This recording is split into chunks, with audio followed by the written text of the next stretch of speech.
The statistics right now paint a pretty grim picture for men's health overall, Welcome to Maxed Out Man, helping you become the man you were made to be.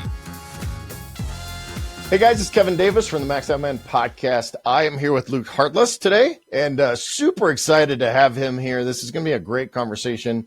I do want to remind you before we get started, go to maxedoutman.com. We've got courses and coaching, lots of resources over there. And don't forget to check out the additional episodes of our podcast. Rate and review, please. Really helps us get other people listening to this. Also, I'm thinking about doing a Costa Rican retreat, like an adventure retreat for men. I've mentioned it to a couple of people. I've mentioned it on this podcast a couple of times so far.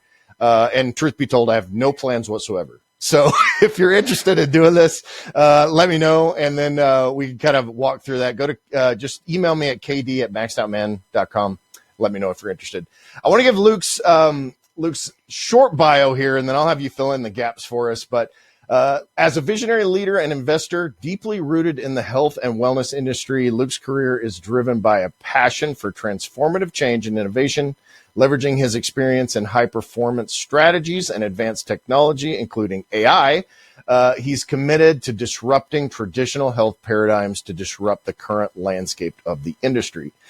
His business, MNLY, is that what it's MNLY, so MNLY, is pioneering a new approach to men's health, redefining performance and well-being through advanced technologies and evidence-based solutions, not just making this stuff up as we go along, right? Our collaborative team, his collaborative team of men's health science experts, data scientists, sports nutritionists offer a comprehensive, multifaceted, scientifically driven approach. That's a mouthful, Luke. It is. MNLY combines biological environmental analysis, research data, and artificial intelligence to formulate precision nutrition, lifestyle, and supplement solutions for optimal male health. That's so exciting about everything that's going on. I've got a buddy of mine that's also kind of in this general space.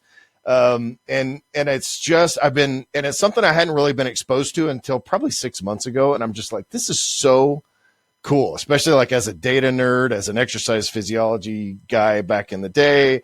This is so cool. So thanks for coming on board. And I'm super excited to talk to you. This is gonna be awesome. Yeah, mate. That was an extensive bio. I appreciate you having me on, man. I'm looking forward to diving in and jamming. Yeah, so that tested my reading skills, I guess, and the ability to do that. But hey, fill in the gaps for us. I know that you do. You're an entrepreneur, right? You do tons of different things. But talk to me about kind of your journey, why you're interested in this. You're a health and fitness guy, obviously work out, and that's important to you. Just kind of give us a little bit of background on who we're talking to. Yeah, that's a great place to start, and it's a very long journey. So I'll give you the high level. So take as long as you want, man. So I'm not your typical health experts. Obviously, it's not a medical advice that we're going to talk about here. But my background is in the business of fitness, health and wellness, and high performance coaching, essentially. So I relocated to the US from Australia in 2016. I brought the F45 training franchise concept over from Sydney, where it originated, to Southern California, and over a 6-year career, owned and operated a portfolio of franchises between LA and San Diego. But during my time as the CEO of the portfolio, I got to work with literally hundreds of individuals that were in their pursuit for a better level of, let's say, well-being than they were currently experiencing, essentially. And then for the latter part of that career, I was predominantly working with male professionals and executives and athletes to help them improve their personal and professional performance. And really, it was really through that journey, I got to understand the strains on their health and well-being, essentially due to their lifestyle, suffering from low libido, chronic stress, burnout, low energy, and obviously a lot of mental health issues as well. And you can see that in today's really fast-paced, stimulating world, men's health specifically is obviously facing pretty alarming challenges and escalating rates of chronic disease, metabolic issues, declining testosterone. And we've really seen that the traditional, how do I put it, the traditional, healthcare one size fits all model just essentially falls short. And No, we call after that sick working, care, right? We yeah, call that sick care, right? Yeah. exactly. And I'm working with, even not just working with a lot of these men, but on myself consistently and tracking data and making sure that I'm optimized so that I have the right output so that I can accomplish the things that I want to accomplish. I realize it's time for a change, and there was a number of models that came out of this new data driven approach on the market, and I think that if you look at where we're going, the advancements in AI, genetic testing, blood analysis, and these new really data driven personalized health models, they're essentially the future, and Manly essentially is really kind of pioneering the way in the men's space. And I think now more than ever, and in the future, it's going to be more of a necessity for any man or woman who is actually seeking to really take control of their health and not rely on the normal kind of healthcare pathway. Yeah, I love that, and the F45 thing is super interesting to me. That's Wahlberg does that, right? That's his. That's kind of his. Is he a representative of them now? So I know that concept's super cool. I live in the middle of nowhere, so we don't have that. So I could do F45 in my basement where we work out.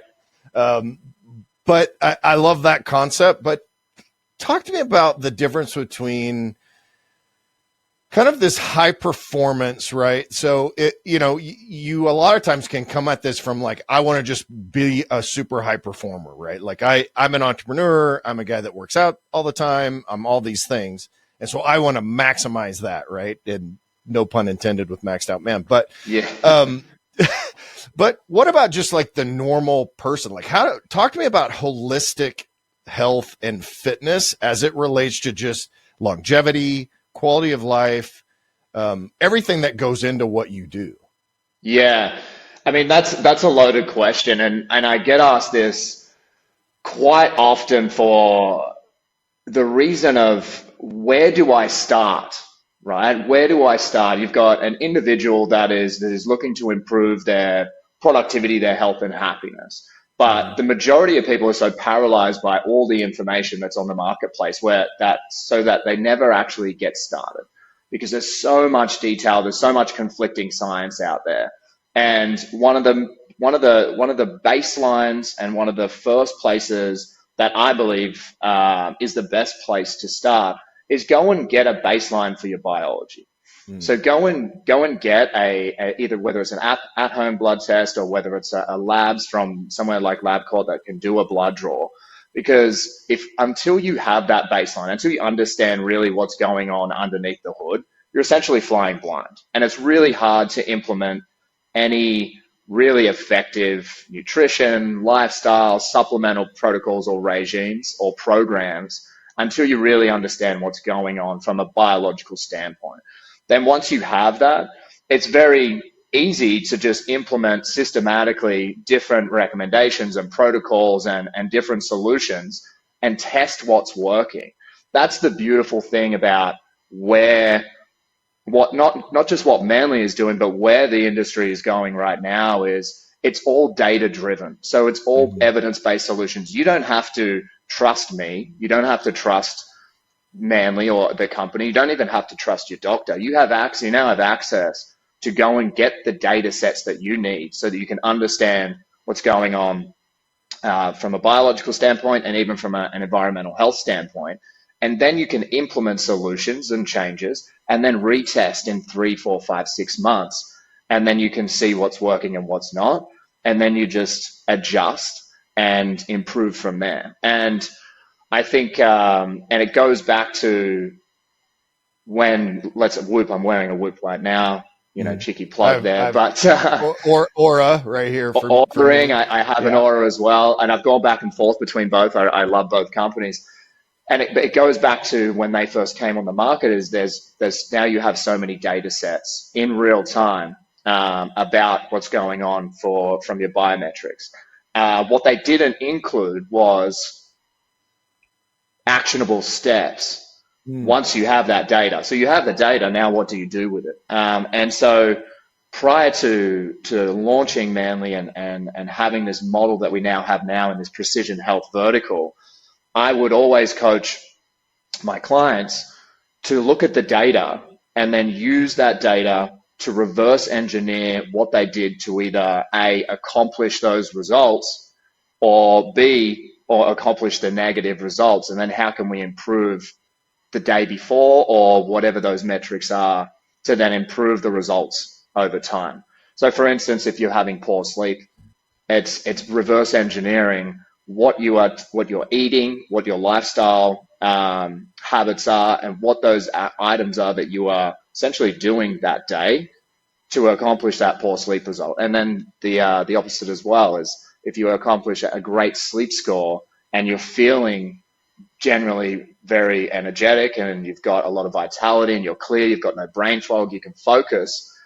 What did you do that day to accomplish that sleep score essentially? So that's a very easy way to put it. But now we have all this other data and we have AI that is allowing us to really formulate personalized protocols in real time based on hundreds of data points that are also unique to the individual. So it's pretty exciting. Yeah, I want to talk more about the AI aspect of it and how you guys manipulate the data. I said on my last podcast that getting some of this this deeper data was super eye-opening for me. So my wife and I, we've been married for a long time, 29 years this July. But we're both exercise. Like we started exercising. That was the beginning of our relationship, and we've done it all over time. And I'm a guy that works out 5 to 6 days a week, sometimes 7. I do cardio. I lift weights and, all these things. And so I had this like cocky attitude about my health and fitness, right? I've never been a great sleeper. Like I was one of those guys, one of those kids that I would wake up at the neighbor's house from sleepwalking and like would literally leave the house. Wow. In my sleep. So sleep has always been a problem for me, but I'm just like, oh, that's how it is, right? Like that was my attitude. And so when we first started going and having this testing done and gathering this data, we did the Whoop. My wife didn't like she didn't like the wearable aspect of it on her wrist. Yeah. And so we switched to Aura. I like Aura's sleep data better, speaking of sleep. But all that to say, what was super interesting to me is that it was like, all right, so you're this healthy guy, but at the end of the day, you're under recovered. You're not necessarily overtrained because that's super hard to do, but you're under recovered. You sleep like crap. Your HRV is terrible. All of these things. And so I'm like, oh, I'm way less healthy than I thought I was, right? Because the data was staring me right in the face. And so we began to make changes. Like we have this very definitive sleep routine now that involves, stopping eating at a certain amount of time. We have blackout curtains on her because it gets dark at like 11 o'clock at night here this time of year. So we have blackout curtains. We keep the room cool. We use blue blockers. We do all of these things. And my scores began to go up over time. And I'm just like, all right, well, and to your point, what am I doing in order to facilitate those results, right? But I love that, right? Like whether you're a high performance guy or just your average Joe, right? Like if you don't have the data, you don't know anything. You really don't. So you may feel like crap, or I may feel great, and it doesn't necessarily mean anything without having some data behind it. Exactly. And the data just doesn't lie. It's evidence-based, and that's the beautiful part of it. And that's why now we're so much more in control of our health outcomes because we're not relying on going to the doctor and going through and all of the barricades that we have to go through to get certain blood tests done. And then once we do have those tests, we don't get the broad, okay, you're within range. Like what is within range, compared to a declining, a declining in health population, the ranges that some of these doctors use, for example, for testosterone is like 300 to 900. And if you look at a testosterone range at 300, that's not within range, right? That's not optimal. And so when you're moving through these different data-driven sets, you begin to really understand what's going on under the hood. You can then implement all of these different strategies and recommendations that have been proven and studied to actually improve each of those markers. And then you're trialing and testing, and that's just how we're able to now own our own health pathway and take real control of how we feel and what we want to do in terms of interventions and lifestyle protocols. Yeah, I want you to dive into what MNLY does and what that kind of looks like in terms of a testing protocol, because you did mention like LabCorp and I do walk-in lab and that kind of stuff, but that's just kind of scratching the surface between blood serum versus cellular levels and those kind of things. So I want you to talk about that. You mentioned testosterone, which is, I've talked about I'm on TRT. I've been for several years. I have a mechanical issue, which is basically I had a motorcycle accident and fractured one of my testicles. Wow. Great story, by the way. Yeah, but we won't tell it today. I'll tell you that. I was going to say, let's dive in. All right, I'll tell the story. So I had a motorcycle accident. Someone pulled out directly in front of me and stopped. And so I impacted the back of this car at 45 miles an hour. And the best part of this story is like it knocked me out, right? And I'm laying on the ground and I look up and there was a BMX track directly across from where I had the accident. And so there's all these like 10 and 11-year-old boys, 12-year-old boys, right? So I wake up and I'm literally circled by about 6 or 7 of these kids. And I wake up and the first thing this kid says to me, he's about 11 or 12. He's like, dude, your bike is effed. But he used I was like, great. Thanks a lot. So I get back from the hospital and I had actually left a dent in my gas tank from my left testicle, which the physics of that. So I love that story. The dad joke is I have to put a roll of quarters in my right pocket or else I walk around in circles. So, so we're going all over on this podcast, but I love all it. that to say my testosterone was like 243. Yeah. And I was in my 40s. And what did they say? They were like, well, you're just below normal. Right. And so this ridiculous norm that they use, which is and I want to bring this point home because you said declining health of the population. So what they do is they don't say what the norm was in 1950, 1960. They say based on the fact that we're old, fat, and eat like crap. Yeah. This is what this norm looks like. It's not a norm. It's an average. It really is. It really becomes an average. And so don't trust the doctor saying that this is the norm. It is my point, right? Exactly. The statistics right now paint a pretty grim picture for men's health overall. Studies are showing that I believe don't quote me on this, everyone. It's a 1% decline per year across all populations for testosterone levels. And over I believe it's over a third or 35%. Of men in the US are classified as overweight, which then contributes to chronic health issues, diabetes, cardiovascular disease, and it's 52% of men. All men are experiencing low libido as well, and then you have obviously the increase in male suicide rates. We're 4 times more likely to commit suicide than women as well, and most men are afraid to speak about the mental health issues. So the statistics right now are pretty alarming. And what our mission is essentially is at MNLY is to disrupt those metrics overall and see how much of an impact we can make across the board with all of these global statistics using our product and making impact in the vertical that we're in. What kind of testing are we doing? What if someone goes, okay, I want to get involved with MNLY, what should I expect? What kind of testing are we doing? Kind of the protocols. Feel free to go into the AI stuff as much as you want. I know it's proprietary, so we got to be careful about some of that. But what would I expect in terms of going through that process? Yeah, so we leverage biological and environmental data, research studies, and as you said, artificial intelligence to formulate precision lifestyle, nutrition, and supplement solutions for optimal male health.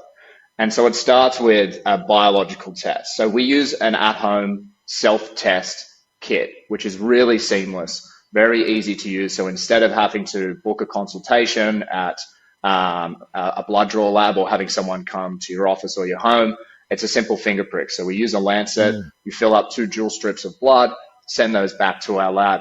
Within 48 hours, the lab partners analyze the blood work, and then they send the raw data through API to our portal.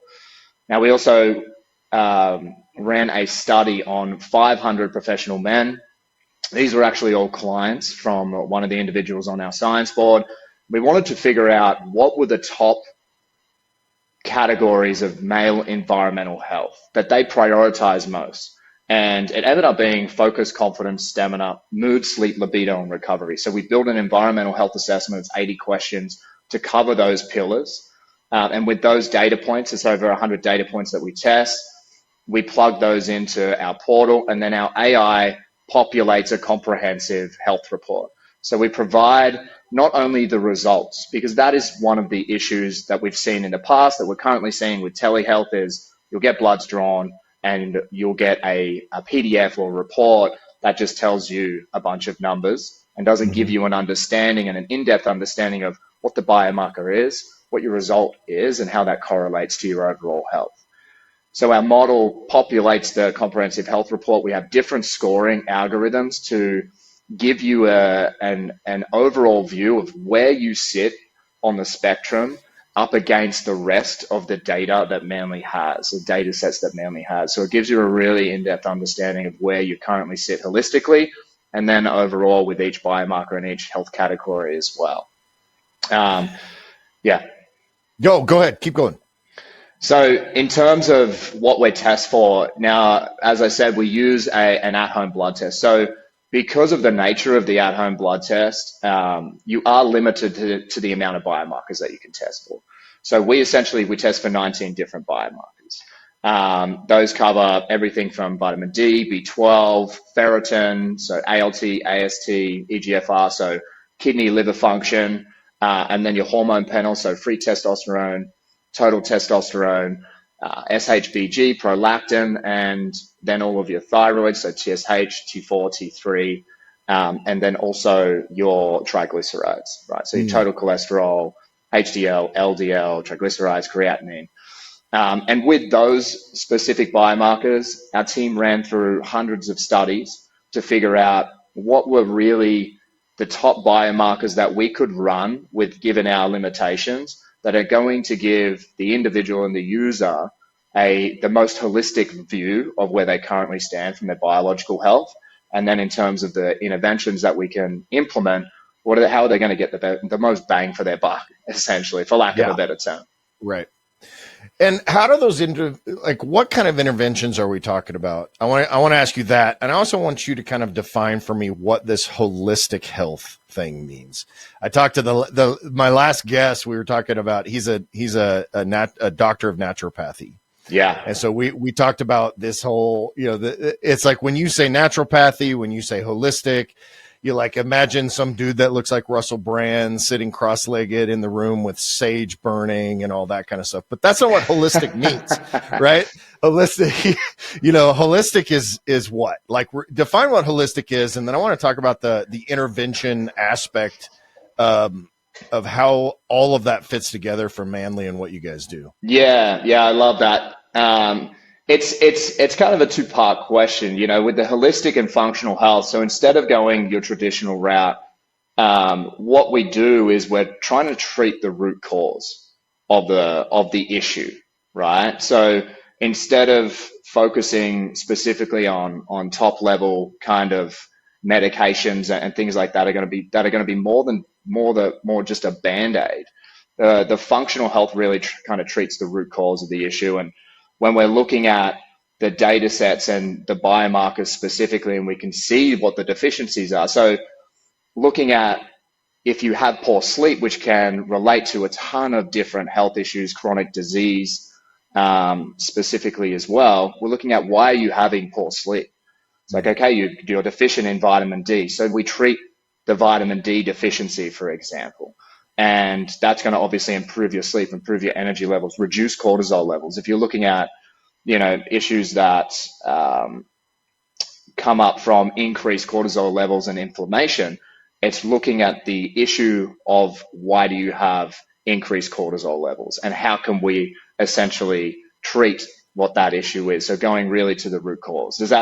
Was that a clear explanation for you? I do think that's clear. Can you walk me through those pillars? You went right through those pillars pretty quickly. I'm interested in what those pillars are, kind of like definitively, and what things that men can do to kind of improve those in general.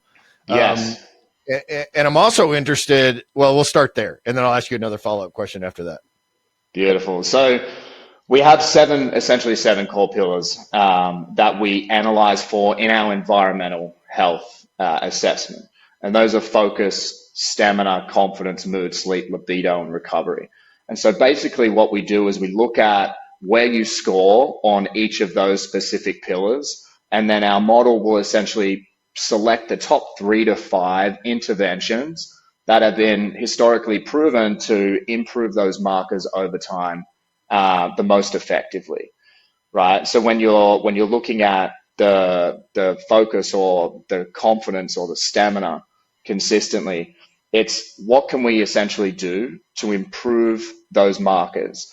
And when we're looking at those different interventions, it's things like meditation, it's things like breath work, cold plunging, flow states, and we're looking at a real spectrum of a lot of biohacky stuff, which is pretty exciting. When you have an individual that has low libido, for instance, where we're using interventions like things that have been proven, they're a little unorthodox, like icing the testicles for 10 minutes, 3 to 5 times a week, which actually has been proven. So when you cool the testicles, it actually improves the sperm count significantly as well, which increases your testosterone. So I shouldn't be holding them whenever I'm doing the cold plunge. I got to just let them. I mean, they're not free. They're not free because they're freaking cold. But so that's exactly. Exactly. And when we look at the stamina category, we're looking at how can we mitigate burnout, right? And it's like, how can we implement more time blocking? How can we implement more of a structured schedule so that you're taking regular breaks? As I said, walking, meditations, a lot of breath work, and then also sauna, ice as well, like I said. And when you're sitting in a sauna or an ice bath and you're doing that breath work, it's about mitigating the risk of having a poorly operating nervous system, essentially. And so a lot of the work that we do is with obviously professionals. And so looking at the chronic stress, looking at the burnout that these guys experience, and looking at the data that we have based on the stamina and the focus and the energy levels of most of the data sets that we have from the users that we have on right now, it's very, very clear and it's very apparent that those kind of interventions are highly, highly, highly effective, but they're also not so mainstream that everyone can understand how to just implement those very easily, right? Yeah, and there's biomarker. You've got the biomarkers also that go along with it. One thing with like cold plunging or any stress-inducing activity, right? If you're using HRV or cortisol levels or any of these things, you're like, all right, well, my body is, intermittent fasting falls into this too. So if my body's already getting its ass kicked from a stress standpoint, there are certain behaviors, and feel free to disagree with me on this based on what you know. There are certain things that maybe you on a certain day you modify or avoid or whatever, so as to not increase cortisol, to increase the stress level. Is that kind of what you guys do bring into account? Exactly. So if your body is already under a lot of stress, right, and your cortisol levels are already quite high, so going into an extreme temperature sauna, for instance, if your immune system's been shot and you're not feeling great, going into an extreme temperature, a 200-degree sauna is not going to do you any good, right? And it's also the same essentially with an ice bar. And so it's all about understanding how you're feeling, right? But having that data and then implementing the interventions, trying to see and gauge how they're working in real time, and then doing those retests to obviously see what's actually effective and what's not. Yeah, I love that. Are you guys doing much with HRV?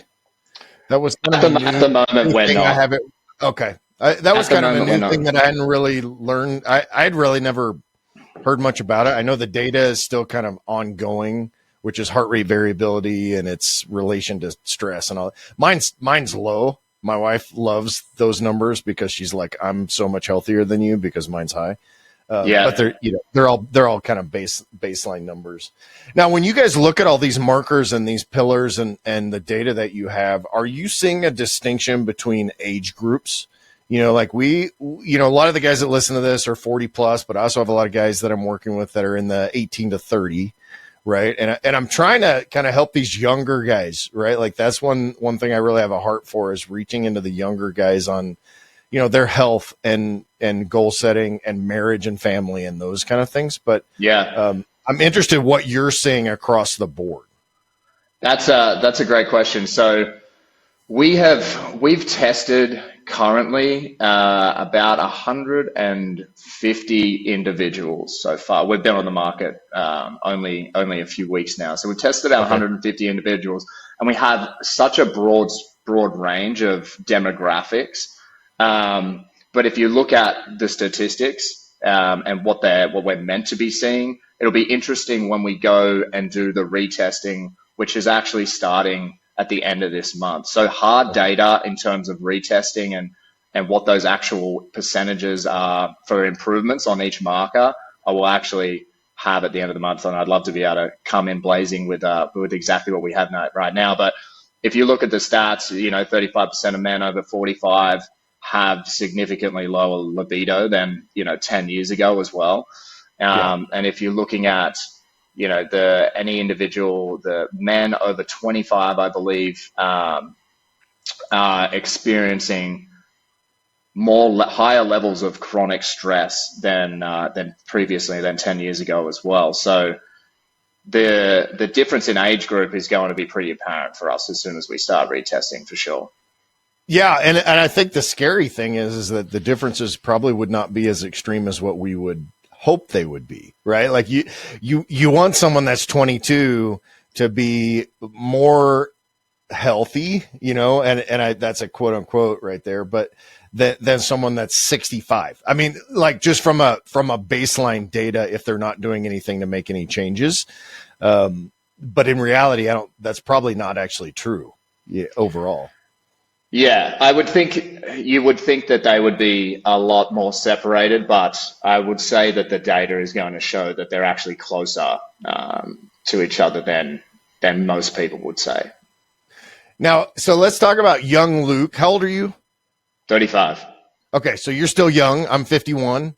But if you were like looking back to being in your early 20s, right? Like versus first of all, I wish I had known at 22 what I know now about health and recovery and fitness. And, I have a degree in exercise physiology, so I wasn't taught any of this kind of stuff, right? Like it's just lift weights, eat right, move on with your life kind of a thing.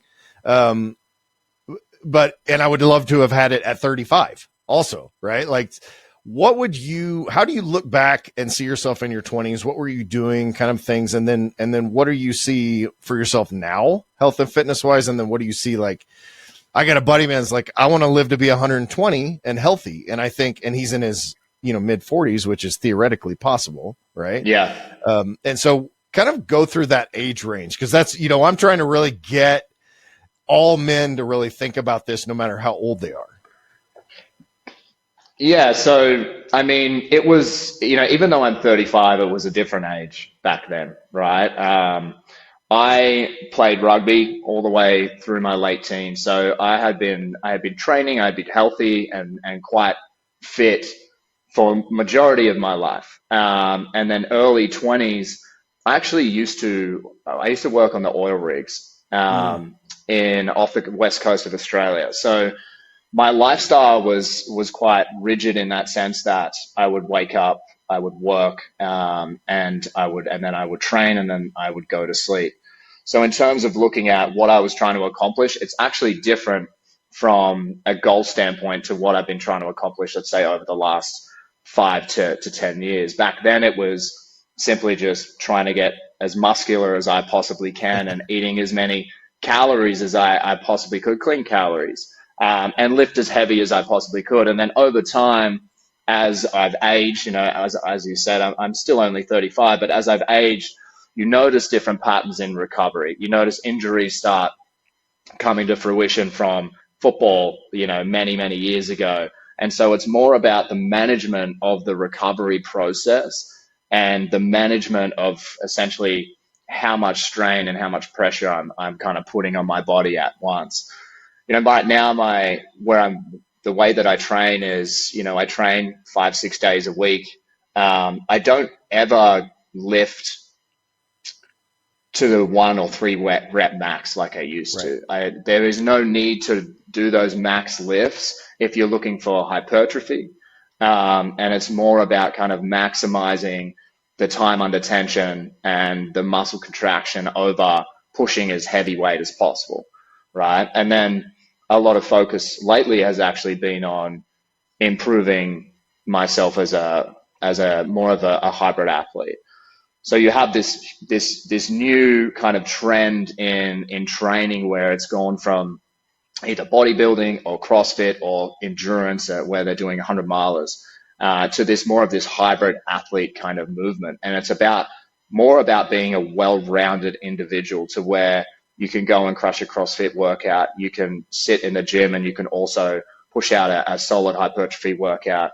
But then you also have the endurance of some of these marathon athletes as well. And looking at where I wanted to go with my training, instead of being super, I would say, focused on more of the bodybuilding aspect and not swinging, all the way over to going to a complete endurance athlete, being able to run a few miles at a decent pace while also being able to push heavy weight is really kind of the goal for this hybrid kind of movement and myself at the moment. So training, nutrition, recovery has all changed significantly between even when I was, I would say, late 20s to even 30, to where I'm currently at now. And the results that I'm seeing personally are phenomenal. And it's been really a focus on really dialing in my recovery times and not overtraining, and making sure that obviously my nutrition is on point. And what is that? I mean, the mindset shift. What was it that kind of, first of all, I love that holistic view of fitness. Like, I really want to, that's what I try to do at my age now. We've done multiple marathons, a bunch of half marathons. I'm top heavy. I got smaller legs, and I finally started to build a little bit more mass in my legs at my age. By the way, it's doable. Yeah. But like, I was fatter. The fattest I've ever been is when we were training for a marathon, because our nutrition sucked, and you give yourself permission. 18-mile run, I burned X number of calories. I'll have these, whatever, eat poorly. But I love to be, we did, I'm not a CrossFit guy, but a couple of weeks ago, we did 2 20-minute EMOMs back to back. I was in a group of about 40 men, and I was the second oldest, and I did okay. Like, I felt pretty good about it, how I did, but it was a level of endurance that reminded me that my level of endurance is not where it needs to be, right? Like, I want to be able to go in and do a 20-minute EMOM, which is every minute on the minute. If you're not familiar with that term, look it up. There's some crazy stuff that you can do. But to your point, being able to have that holistic approach to being fit. Yeah. And I think that's amazing. How did that mindset shift for you? Like, what did you decide, to do that? Great question. So I was working when I was building the studio portfolio that we had. I started that journey at 27 years old, and I was 27, training nearly 7 days a week, most days, working from 4 a.m. till 9 p.m., 6 days a week. And I was eating really well. And to one of your points earlier, I felt something was off, right? I Mm. felt something was off. I was fit, but I wasn't feeling great, so I went and got bloods done. And turns out my testosterone was that of a 2-year-old child, essentially. And so to hone that back in and come full circle, is you can feel like, or you can do all the right things and all the right protocols, but until you get the bloods done, you don't actually know how healthy you are biologically. And now that I know, when you look at a lot of endurance athletes, their testosterone is extremely low because their cortisol Mm. levels are so high. So I looked at not only my blood work, the data, and what I was actually doing. And I was like, okay, I need to make a shift into focusing on obviously different modalities. Obviously, reducing cortisol was a huge one for me, and implementing more daily habits into my routine because I was and still am a very structured individual, so that I can actually be healthier than I am now. And once I started going down the path of, I did a lot of breath work, started doing a lot of yoga, started reducing the amount that I was lifting, and kind of increasing my kind of zone 2 training, I just kind of fell in love with being able to move better and having more energy. And then you go for different goals with your physique specifically. And I always suggest and always will keep some form of hypertrophy training in, because of how the muscle development is just so different. Where if you look at a CrossFit athlete compared to not a Olympia bodybuilder, but a bodybuilder, the physique is different, right? And so Right. you still want the aesthetics, but you also want the functionality. And that's where I kind of shifted over to more of this hybrid training model.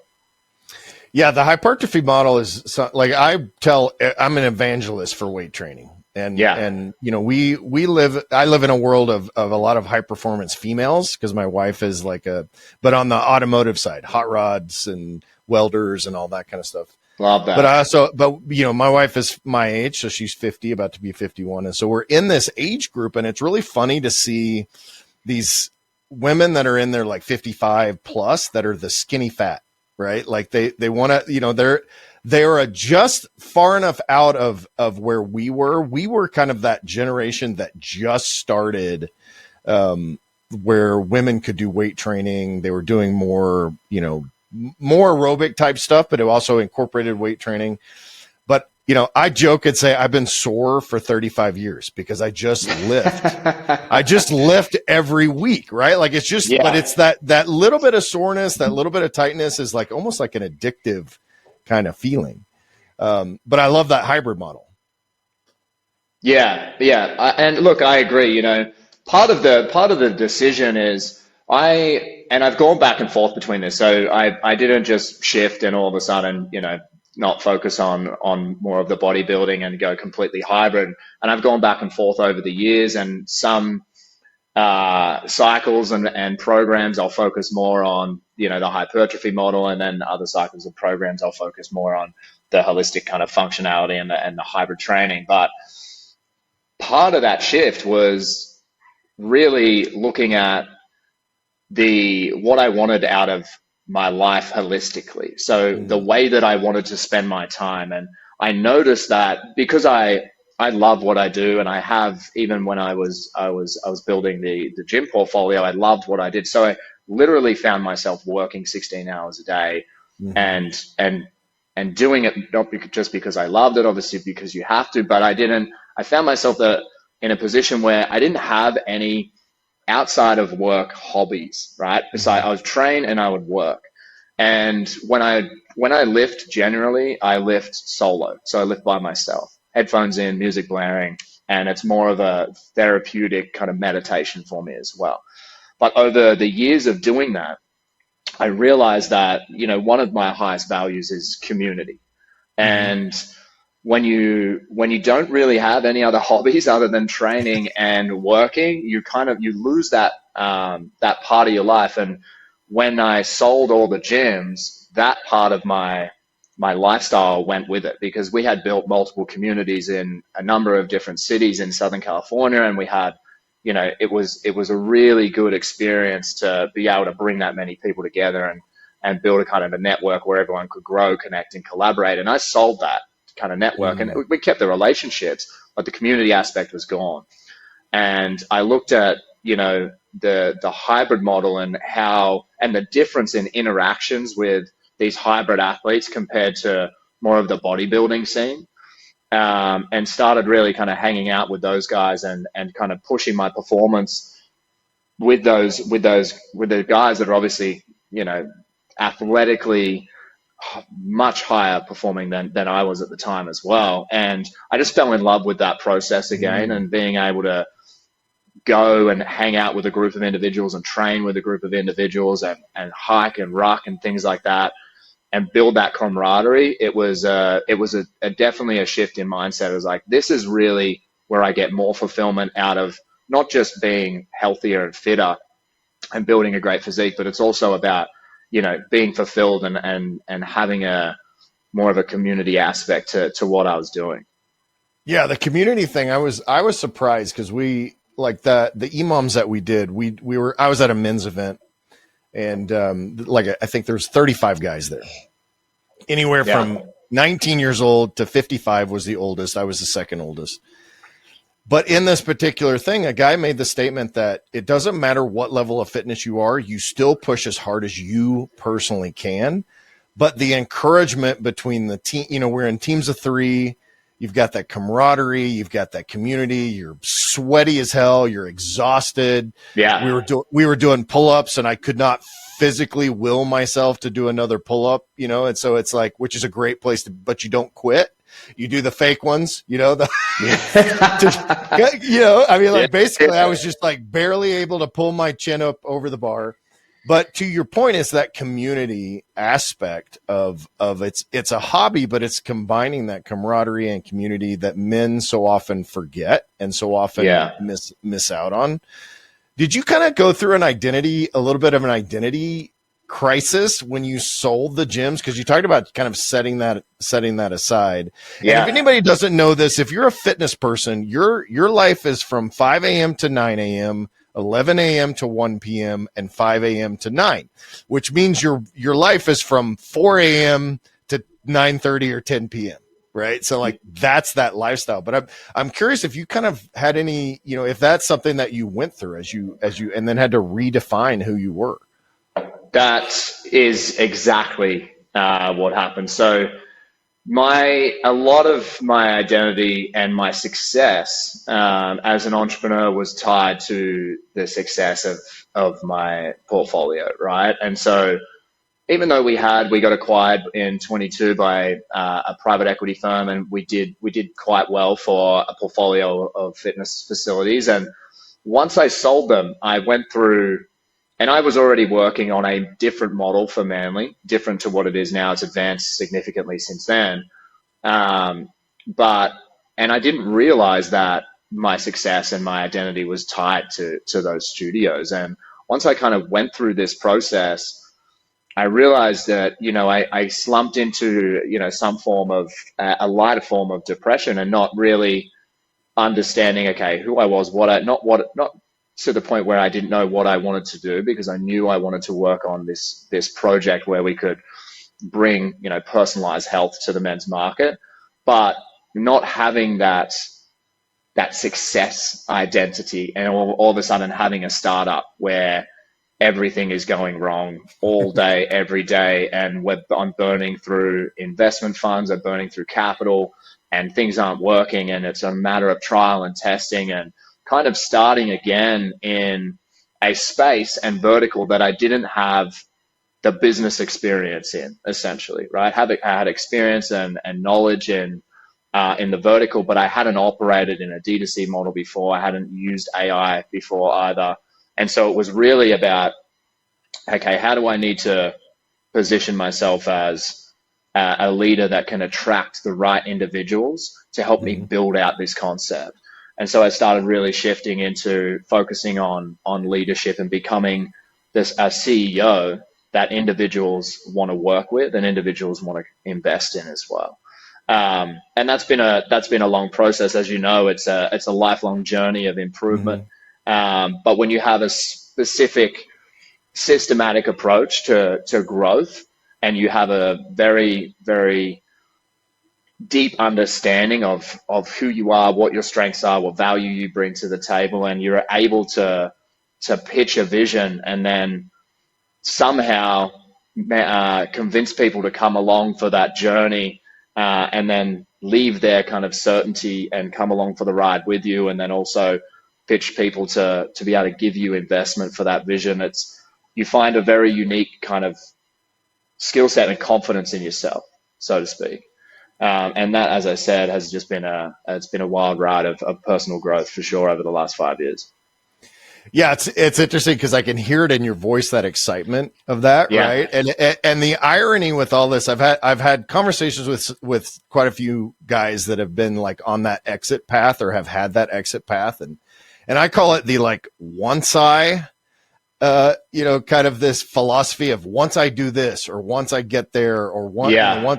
And the irony is that like here you're sitting probably going through all this situation, and you're like you look at your bank balance, and you're like, wow, that's an awesome number, but at the same time, like, what the hell do I do now? Like like you said, you already had some things in the pipeline, but once you tie yourself up into a certain activity or identity, and it becomes a challenge to do that. I think whether you're an entrepreneur, which a lot of the guys that listen to this are entrepreneurs, and we're a little bit crazy, and to your point, you're basically trying to get other entrepreneurial people to come alongside you along the crazy journey. Yeah. But whether you're that, or you're just trying to be a better father, a better husband, a better man, that identity is something that is supposed to grow over time. So like your journey from doing the portfolio, selling it, kind of identity crisis, and then now at a point when you're in your mid 30s to say, look, this is part of my journey, right? Mm. Like your journey at 35 is different than your journey at 22. My journey at 51 is going to be different than my journey at 60. And I'm not, for us, we don't retire, right? Like we just find something, Exactly. we just find something new to do. And all that to say, like, if you're listening to this and you feel stuck and you feel in that place where you're just, like, contentment is something that is a killer, right? Like if you just, and I say contentment in like, I'm just going to do this. This is just my life now. Right? Yeah. And I love your story because it really shows that someone that is a very high performing person still faces those challenges. Right. And it's still something that you have to go through all the time. Yeah, I always say to individuals, I said it to my old business partners a few months ago, is every single day, the amount of adversity you face as a startup founder is immense, and it's extremely overwhelming. And that's a lot of the reason why 97% of startups fail, is because there is just too many obstacles of too much adversity, and they just get hung up and they're unable to really push through that. And what I used to use, and I still use it, as I said, I said it to my old business partner, is I used to work underground as a diamond driller. And when I have hard days, I look at going down the hole and going, 3 miles underground and spending 13 hours in darkness, slinging steel covered in shit, for 4 weeks at a time. And then I would have 1 week off, and then I would repeat. And I just say, nothing's as hard as going down the hole. And for the last 8 years since I moved to the US, I've been able to build multiple companies and reinvent myself time and time again to be able to lead the vision that I had at the time and that I have at the time. And so when you're looking at personal growth, there would be no value in the journey if it was easier. Because as we all know, it sounds cliche, and everyone that's listening knows this, but everything you want is on the other side of the hard thing, right? The issue is with the perspective that you have when you're going through it is, why is this so hard? And you'll find yourself saying that over and over again. And I catch myself because I know that if it wasn't this hard, there would be no growth on the other side of it. And you would not be able to evolve into the individual that you need to be in order to accomplish the vision or the dream or the goals the milestones that you have and who you want to be, whether that's as an entrepreneur, whether, as you said, whether that's a father or as a husband, as a partner. It's the adversity that is going to mold and shape your character and your perspective on the world, which is then, especially as a father, which I'm not, so I can't speak firsthand, but that's going to then flow into how well you parent and how your child sees the world, right? As well, and the lessons that you can give that little human, which is really special. So I look at the biggest muscle that is needed as a startup founder or as a young man, if I'm talking to younger man, is grit.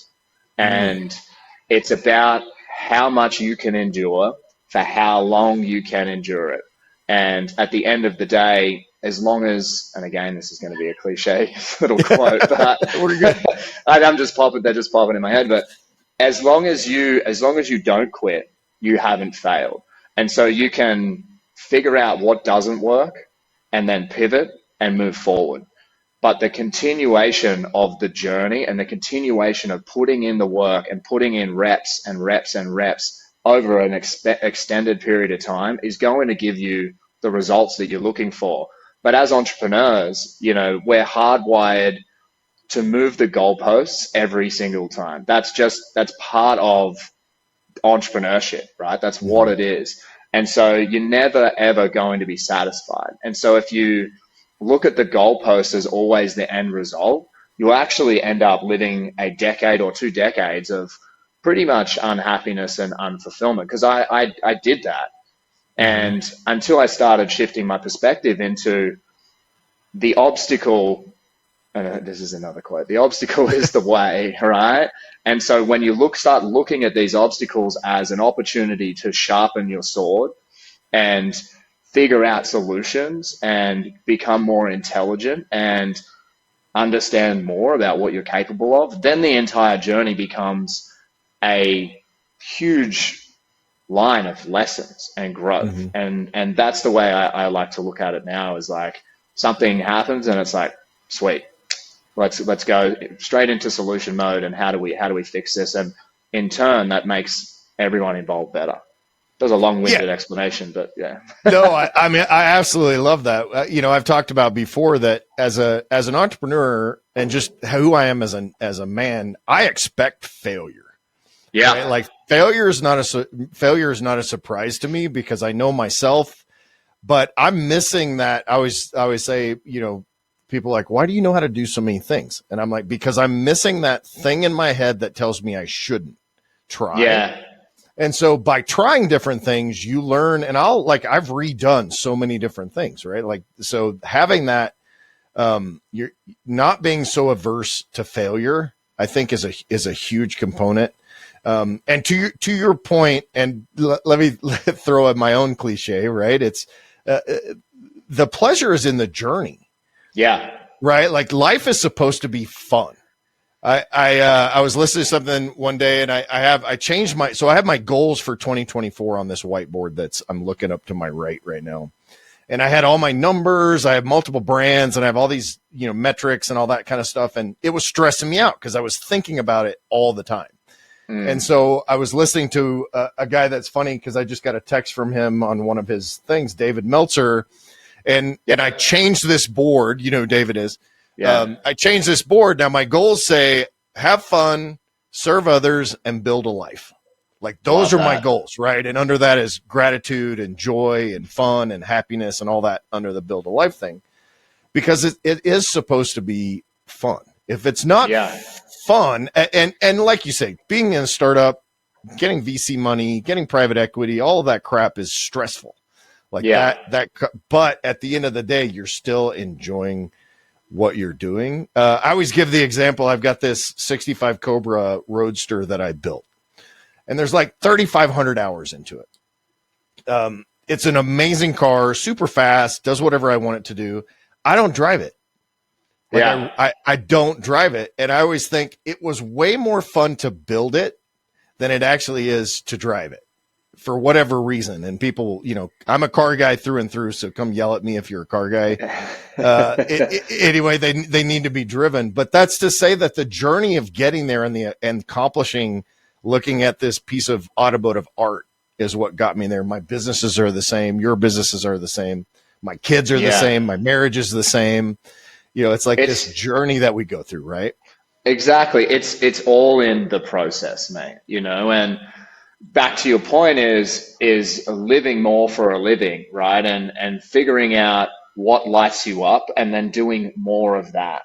A lot of guys, and it's the same in the startup world, like, for the most part, you're wearing every hat that there is to wear in the company until you have the resources, or you can convince people to come on the ride with you.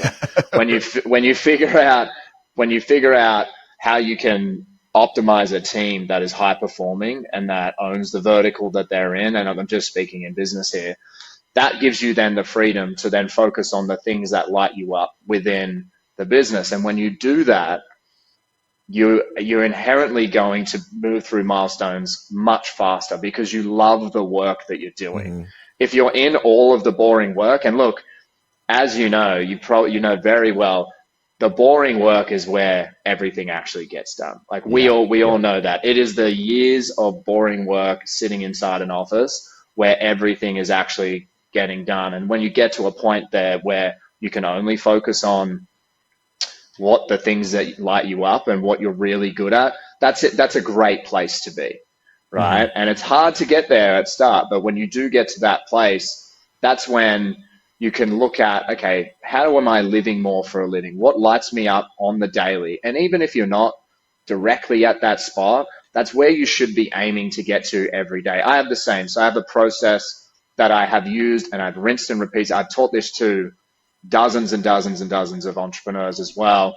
And it's a blend between OKRs. You're familiar with OKRs, objectives and key results, and a reflect and project method that I have. And I basically go through a journal entry every day, just dump and brain dump to try and clear my mind and trigger some dopamine so that I can hardwire my brain for accomplishment. And then I ask myself a few questions. Those questions are designed to dump dopamine into my brain. And what happens when we get dopamine, the brain immediately wants more. So when we're hardwiring our brain for accomplishment, we're looking at asking those questions and then going through my objectives and my key results and then my daily clear goals. And every time you tick off one of those daily clear goals, you get a hit of dopamine. It's only a small hit, but you get a hit of dopamine. So what happens is over time, as you go through this process, you're hardwiring the brain for accomplishment. So you're always looking to keep progressing and just continuously making progress and hitting milestones toward whatever the objectives are. And so I've used that process for the last, 5-6 years. And it's just allowed me to really understand what I need to do every day. But also it's opened up time for me to also work on the things that light me up, which is the best part of the process.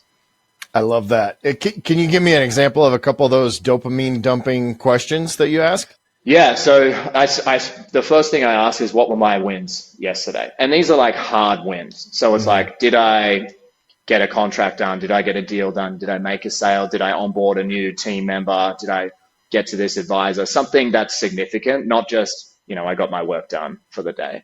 And then the second question is did I live within my living for a living, as we're talking about it, metrics? And I have like 4 metrics that each day would make the day great.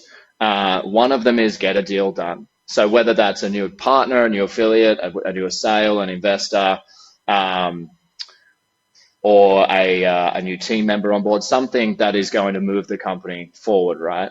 The second one is training with friends. So did I open my day up? Did I train with some of the boys today?